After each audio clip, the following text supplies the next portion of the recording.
And welcome to the Thursday night tailgate. That's right. It's Bradley Staller. It's Brendan Booth. We are here. We're going to answer your fantasy football questions relevant to Thursday night. Brendan, how you doing tonight? Are you excited for the Washington football team taking on the Chicago Bears? I'm doing fantastic. I love me some Sam Howell. I can't wait for him to pick apart the Bears defense, and it's going to be all systems go for Sammy slinging Sammy tonight. I can't wait. So the over-under for this game has risen. Last I looked, it was 44 or so. Now it's 45.5. The Commanders are 6-point favorites in this game. Uh, Yeah, this is at home, 6-point favorites at home. I think that this is a recipe for a Brian Robinson game. His expert consensus ranking on Fantasy Pros is like running back 6, running back 7. I feel like that's a yeah, little spicy, but it is also the Chicago Bears defense. So right. we're gonna start Brian Robinson, but is he a top 10 back this week? I think with the Bears defense, they do give up more yards per game against the rush than average. So you know, give Brian Robinson a shot. I saw some people going after Antonio Gibson in some trades today. People who are desperate for running back. But yeah, I mean, you can run on the Bears defense, and it should be a good game script for Washington. So it should be a lot of looks for Robinson, and he's a capable pass catcher too. So I like him tonight very much. Yeah, Brian Robinson is if we're talking positive game script for Washington, he's been trusted with 20 plus carries numerous times throughout his career. And we saw what happened last Thursday when Yeah, the Detroit Lions went up significantly on my poor Green Bay Packers and it's almost just took it to them. it's almost as if Alabama running backs actually have something to contribute in the fantasy space. You know, Oh, who knew? who would have thunk? So I was making some videos tonight before, and I started to realize that there were a lot of peripheral players, players like Curtis Samuel or Cole Kmet or Logan Thomas, players who start sit questions might be asked a lot about, not Right. your gimmies. I mean, maybe DJ Moore is a gimme, but maybe he's not. How are you valuing DJ Moore, given his up and down weeks? Because it seems like he's a yo-yo. He'll have a good week and then he'll have a terrible week. Are we trusting DJ Moore to be at least a flex play against Washington this week? I think the main question with DJ Moore is what are we doing with Justin Fields? So he's been kind of mercurial. He's been up and down. It took him a little while to get going to begin the season last year. This last week, he had a breakout game. Essentially, he finishes like QB2, QB3, depending on your scoring system. But the thing is, he didn't do it with his feet. He did that with air yards. I think he threw for about 350. He was like just behind or tied with Josh Allen in yards passing. So if Justin Fields is chucking it, DJ Moore is going to be catching the ball. Cole Kmet too, but more with DJ Moore. And then you have them going against Washington. Washington tends to allow quite a bit of passing yards versus the average. And so, I would start DJ Moore. On the other side, on the Commander side, I I had to start Curtis Samuel in the fishbowl just due to injuries and buys and stuff. So I'm hoping for a big game from him too. But yeah, I like DJ Moore a lot in this game. I like Fields to kind of build on what he's done. He can be inconsistent because he's a young guy and build on what he did last week against a really suspect Denver defense. But yeah, it should be a high octane game. We're hoping that was a get right game for Justin Fields. We saw him, struggle a lot, obviously against, Kansas City in particular, but the get right game, will that turn into fantasy points in week 5 against Washington? That's going to be tough. And I think you're right that there's a correlation between DJ Moore and Justin Fields. And if Fields is going to be struggling, DJ Moore, I think, also needs to move down in our ranks. But you mentioned Curtis Samuel. You mentioned Curtis Samuel. If the Commanders are up big, I wonder if he's going to be that involved in this game plan. That's my concern, is that he's the third on the depth chart, sometimes fourth if Logan Thomas actually gets targets. Right. In the rotation of targets. So I wonder if Curtis Samuel, I love his upside, but I don't know if this game is going to be competitive enough for him to be the probability of him being a flex strong enough. Well, like I said, I started him as kind of an emergency move. Mostly the reason that I grabbed him in the fishbowl was because of the best ball dynamic of the playoffs in fishbowl. And so as a best ball option, like, I'm all over Samuel just because of his spikes. But starting him, I'm a little bit scared.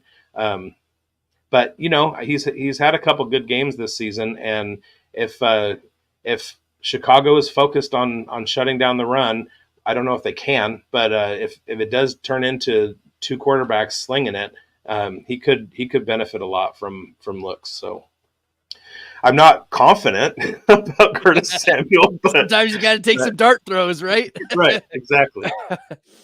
We've got a couple questions in the chat already.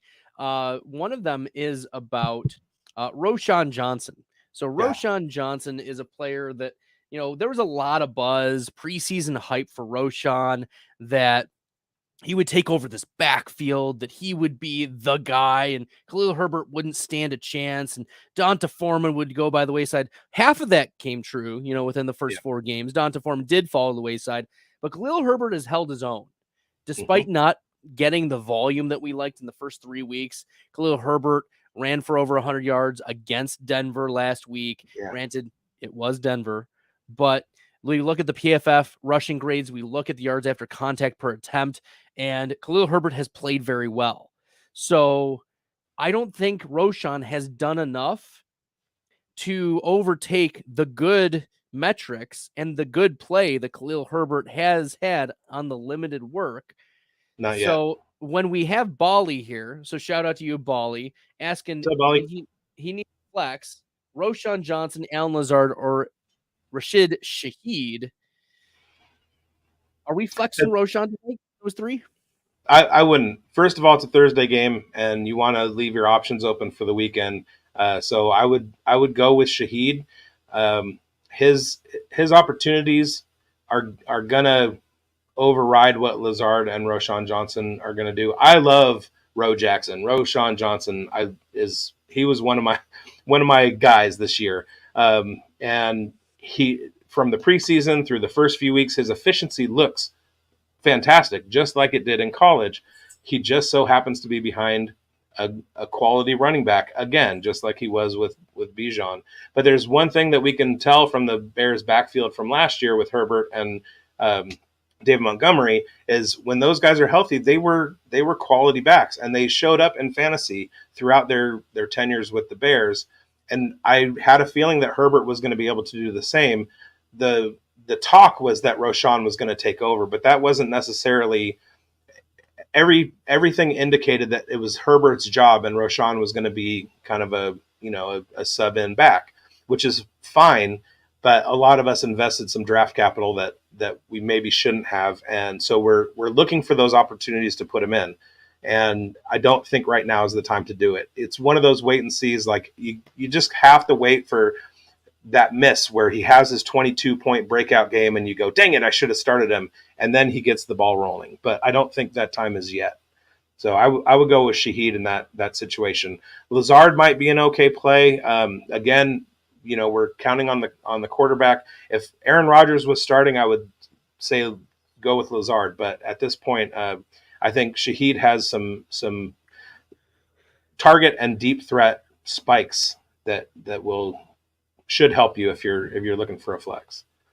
Yeah, I think that we're under the gun here because Derek Carr looked really bad last week with the AC joint, and Zach Wilson is also really bad. Like, he looked good in that one game, but Taylor Swift showed up. By the way, shout out to the heartbreak queen herself, Yeah.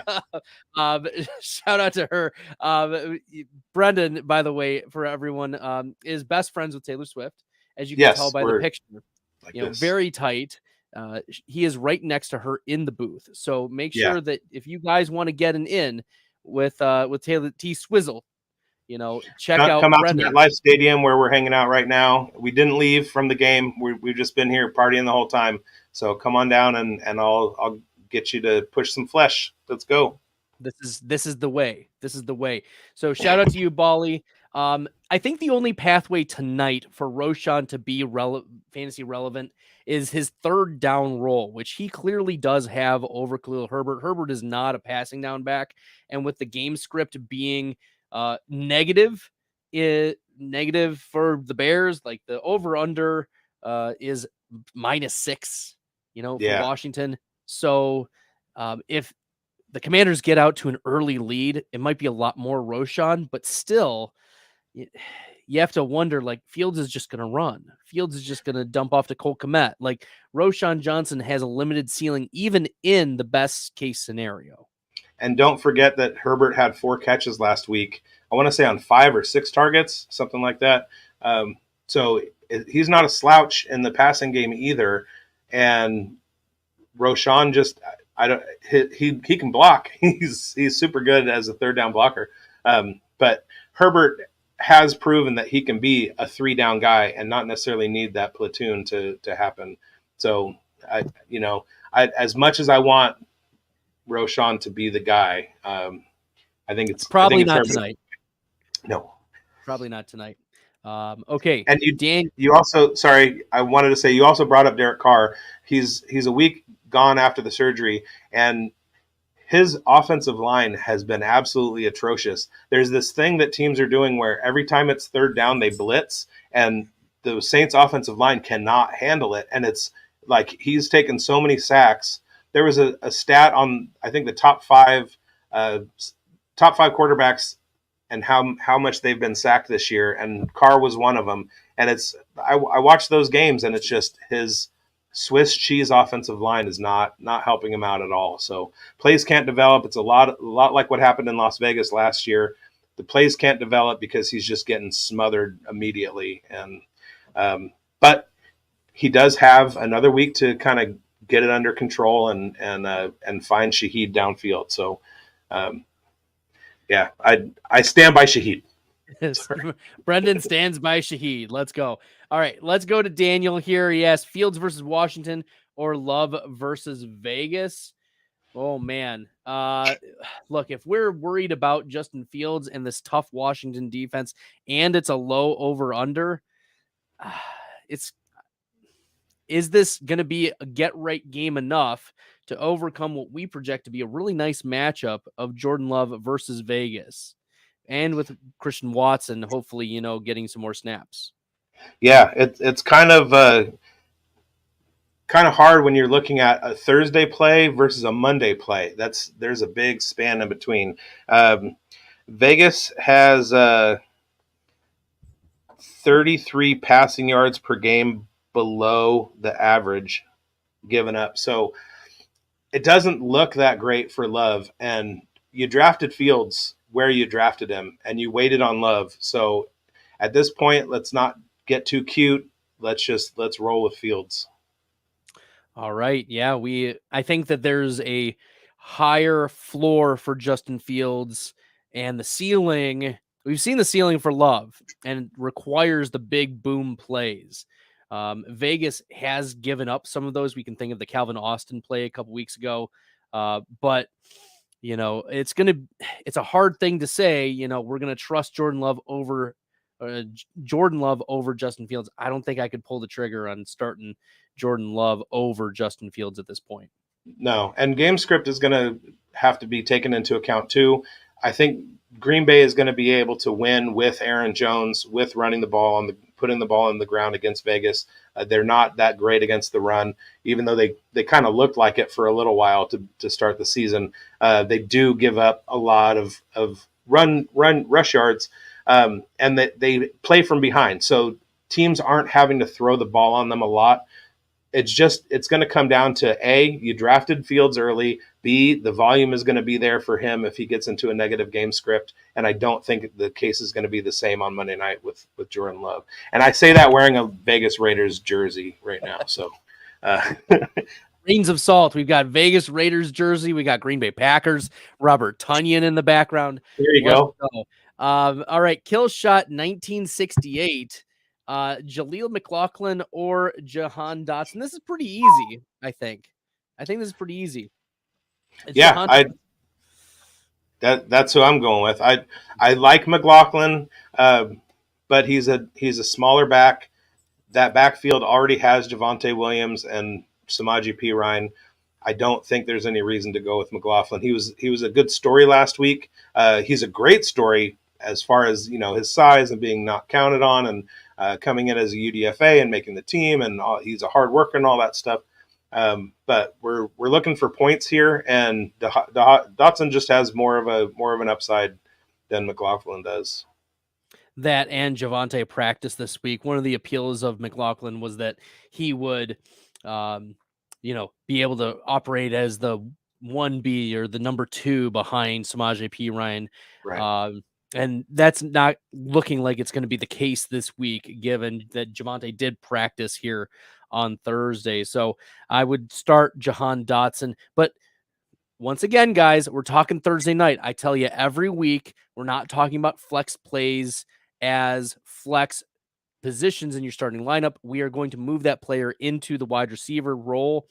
So that way, if something wonky happens, you're able to have a little bit more flexibility Right. as we move on later. So we are considering him as a flex rank, but move him into that wide receiver role.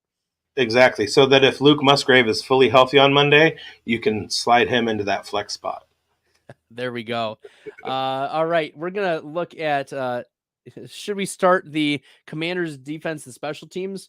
I mean, probably. I mean, there's such a, they're playing at home.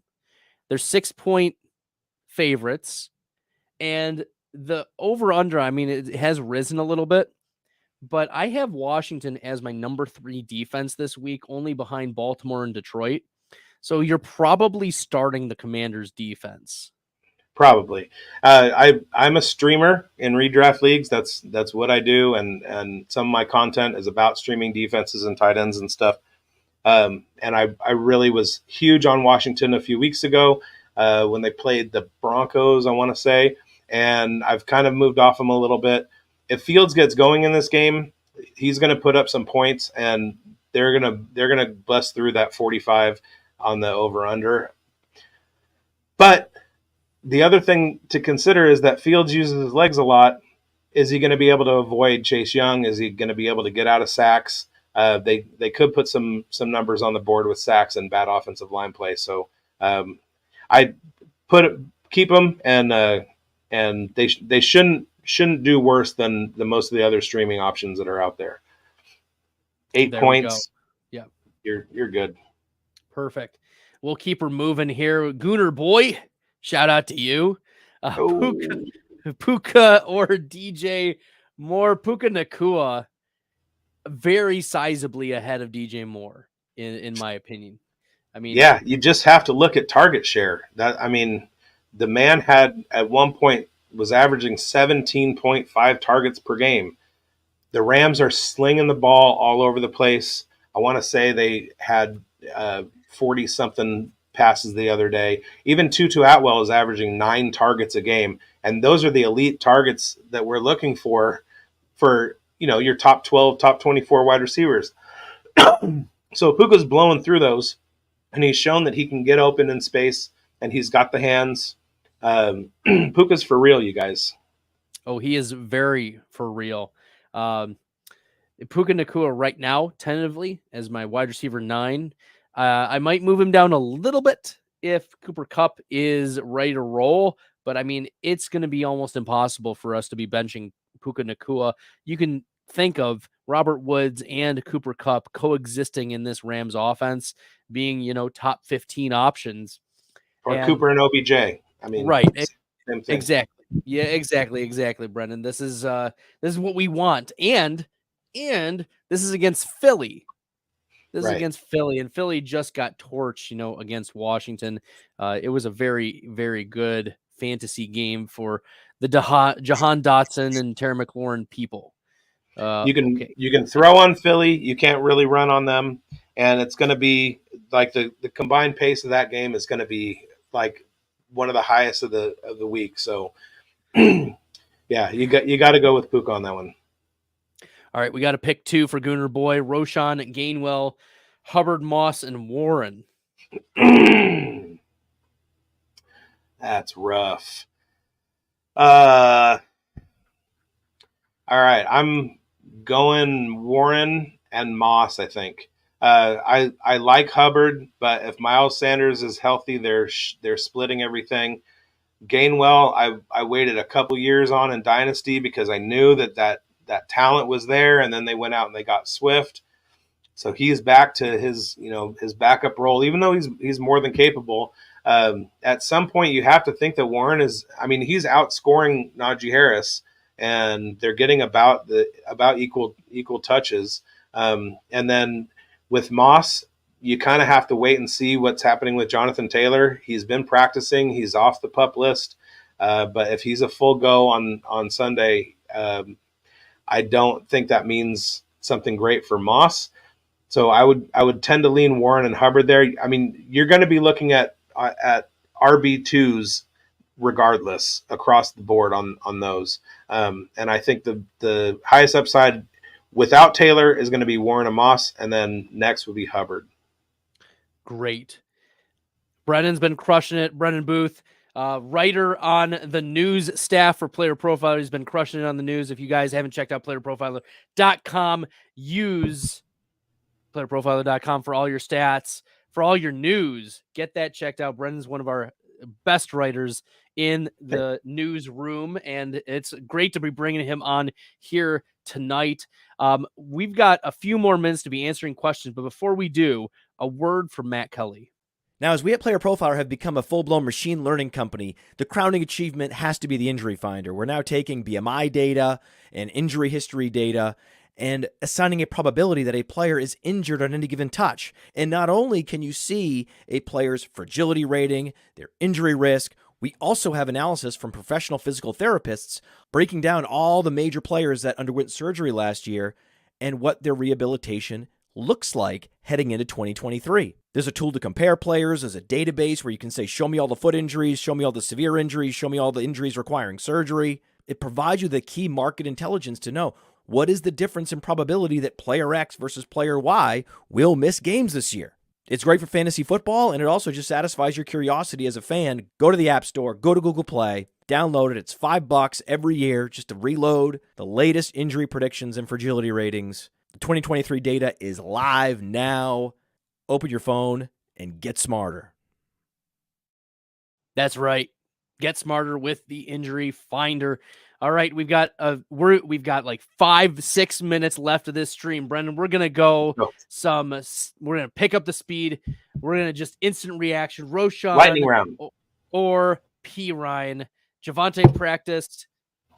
I vote Roshan. You vote Roshan. Oh, okay. I think P Ryan has a higher upside in that game. And we talked about Roshan kind of getting short shrift at this point.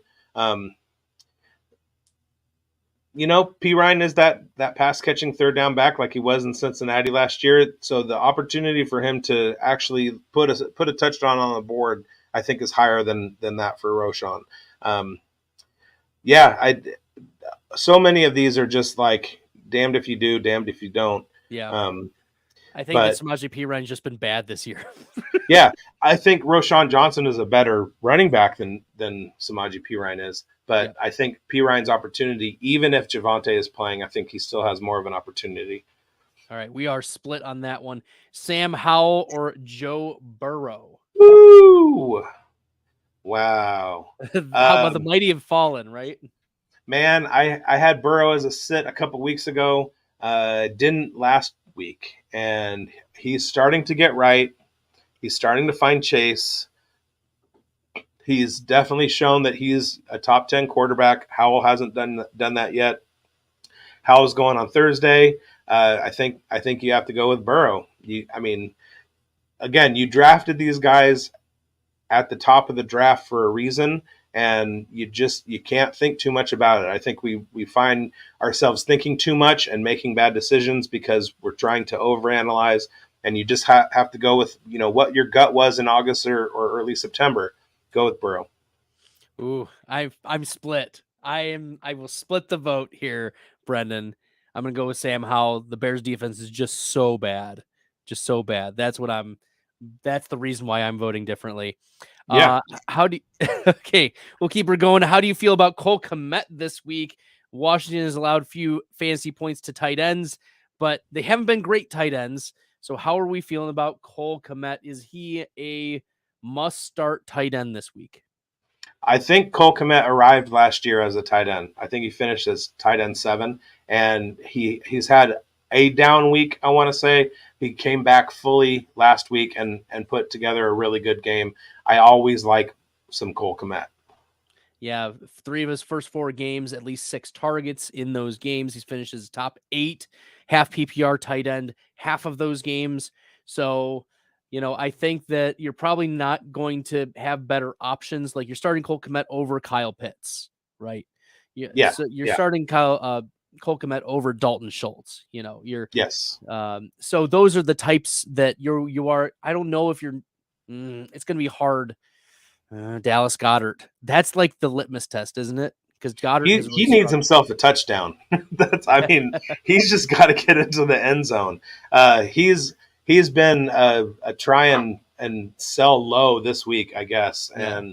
And there's not a lot of. I've been trying to trade him since in a dynasty since the beginning of the season, and I'm not getting any takers. There's not much demand for him. Yeah, I'm starting Cole Kmet over a lot of guys, except for if I'm looking at some of the young kids like Laporta, Musgrave, Ferguson.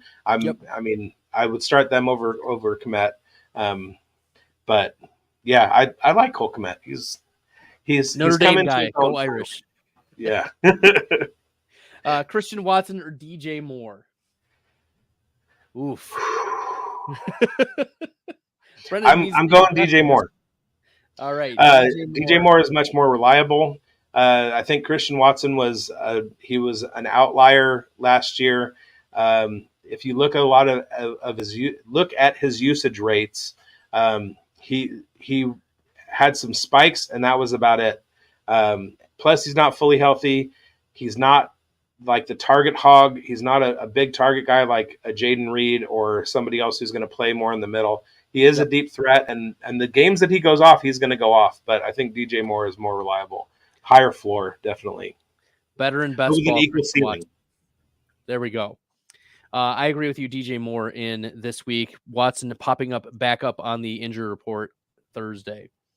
Trevor Lawrence or Sam Howell? We're going Trevor Lawrence in this matchup, right?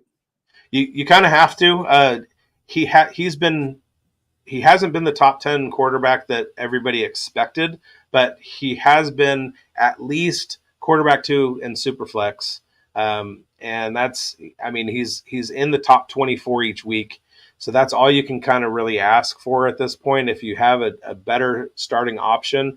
But if you're choosing between the two, you just got to go with the volume of the Jacksonville offense and the weapons that he has around him. Yeah, and the matchup it's in London, but against Buffalo, that's going to be, I think, a little bit of a shootout. I'm here for Trevor Lawrence versus Josh Allen on Sunday morning. This season, it's been really, really tough to start quarterbacks against Buffalo. But I think as long as Christian Kirk is operating, he has the opportunity to have, throw a little swing out to Etienne and have Etienne take one to the house. So I like the upside for Trevor Lawrence. But yeah, draft capital. You spent the draft capital on him. Trust him. All right, we got just a couple more, and then we got to peace out. Jahan Dotson or Rashee Rice? It is Dotson. Dotson. Yep. Let's see. Who else? We've got. I think this is the last one. What about Ferguson versus Kmet? Is that the litmus test here? That's a good. If it is, that's a good one. All right, let's see. Dallas. we're looking at where they go. Because right now I have Ferguson at tight end 9 and Kmet at tight end 13 this week. So I do have Ferguson over Kmet. Yeah, Ferguson against the Niners. It's going to be a huge game on Sunday night. I think that Dallas is going to 49ers are going to jump out to a lead, and I think Dallas is going to be playing behind the whole game. I think Dak is going to be throwing the ball all over the place, and I absolutely would go with Ferguson on this one. He has stepped into that Dalton Schultz role so nicely, and I mean, I would go Ferguson over Lamb at this point, but I'm crazy. So that's wild stuff. Brendan bringing the heat. Yeah, Ferguson has had 7 targets in 3 of his 4 games, so we're gonna go with Ferguson there. Y'all, we've had a great time. Brendan, shout out to you. Thanks for making it tonight. This has been a lot of fun. Yeah. Y'all, hope that you guys are crushing your Thursday nights. Hope that you're crushing your fantasy football. Make sure you guys are checking out the Stack Hunters podcast that I do every other Wednesday in season. Make sure you guys are checking out the Thursday Night Football live stream, the TNF Tailgate that I host every single week. And it's been great, Brennan. Thanks for joining. Yeah. Where can the people follow you, find your work? Thank you for having me. Okay, so at Big Boned FFB on Twitter, you can find my Substack. That's a little newsletter that I write. There's a link for that in my Twitter profile. And then on YouTube at Big Boned FFB, that's where I drop my videos. And then DynastyProsFootball.com, I write Dynasty Dilemmas. I write Devy articles. That's where you can find my other content. And then any AFC West player news on PlayerProfiler.com. I'm the AFC West guy. So if you need to know what's happening with Devontae Adams or Russell Wilson or whatever, then go to PlayerProfiler.com and find my AFC West news there. All right. On behalf of Brendan, I'm Bradley. Until next time, good luck in the fantasy football streets, everybody. I hope you win.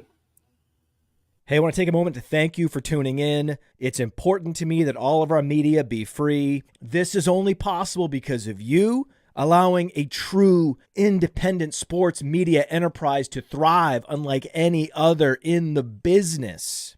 So please subscribe to the All In Package to continue to make all of this possible, to ensure that all of our stats, information, data, content is available to you, especially you, the people that get the site and get the show.